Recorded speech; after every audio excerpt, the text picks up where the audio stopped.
Ciao, my friends. I hope you're being safe and healthy. Today I have a wonderful traditional Roman pasta dish, pasta alla Amatriciana, that I want to share with you. It has just a few staple pantry ingredients. It is packed with flavor. Your family is going to love it, that you are going to be the dinner hero for this dish. Pronto? Allora andiamo a cucinare. To start, we'll want to cook our spaghetti in 2 quarts of water, bring to a boil. And we'll have that set aside while we prepare the main ingredients. To start our dish, we have pancetta, and it's an Italian bacon, if you're not familiar with what pancetta is. And if you don't have pancetta, no worries. You could use regular American bacon, you could use Italian sausage, whatever, ground chicken, whatever it is that you want, that's totally fine. And if you don't want to use any meat at all, I mean, that's okay too, not a big deal. So I've got some pancetta, and I'm just going to cube it. Thin, small cubes. And while I'm slicing this, I have my sauté pan over a medium-high flame so it can start to warm up. Then once you've cut your pancetta up, you can go ahead and put it in your sauté pan, and you should hear that nice sizzle. Good. To get a plate lined with a paper towel, and I have a slotted spoon because I do want to leave a lot of this oil fat that's in here because that will give good flavor to our dish. And we'll just set that aside. Now we need Parmesan cheese for this dish, and I actually prefer getting the Parmesan in a cube because there's no preservatives or anything in there. Anti-caking agents, so I find that when I do that, it's much more of a creamier Parmesan cheese finish for the dish. So I'm just going to grate up this Parmesan, and I've got about 1 ounce here, which is exactly what I need.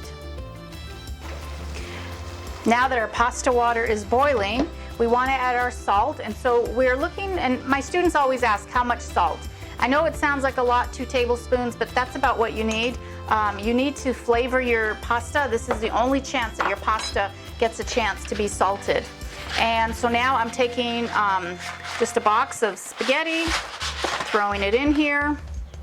So we are going to give it a quick stir just so it all goes into the water.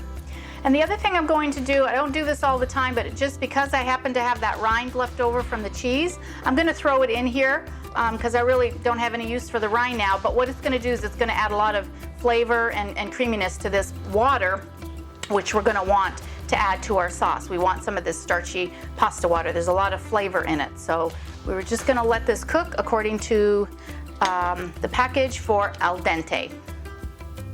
Now what we're going to do is we're going to add some sliced garlic, and I have probably anywhere from 8 to 10 cloves here, so there's a lot of garlic, a lot of flavor. So if you did not cook meat to get the fat in the pan, at this point I would probably add a couple tablespoons of olive oil and then saute the garlic. So we're going to add the garlic, and we're just going to saute that for about 30 seconds or so. Be very careful because garlic is delicate and it can burn. We don't want that to happen. Now that I'm starting to smell the garlic and it's becoming fragrant, I'm going to add a little bit of hot pepper.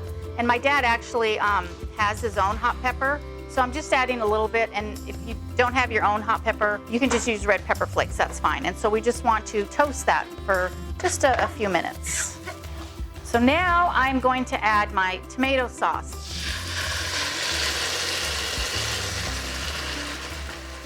And you just want to break up the tomatoes. Now I like to use whole tomatoes, whole peeled tomatoes, as opposed to crushed or cubed. I just find that the texture of the tomatoes is a better quality. Tomatoes in your garden. They are, but unfortunately we don't have any tomatoes right now, so this is what why we're using canned. But that was an excellent question, dear. And because I have some sauce in my jar, I'm going to add a little bit of broth just to kind of get all that sauce, good sauce out. So now we want to continue cooking this until a lot of the liquid is absorbed. So you can see how the sauce is kind of dried up. It's not as liquidy as it was. That's exactly what you want. And it was perfect timing because our spaghetti, and now this spaghetti took 9 minutes to cook, so we want it al dente because it's going to continue cooking in here. And of course, here is the Parmesan cheese rind that I put in there earlier, so we'll take that out. We will go ahead and add the sauce, the pasta into the sauce.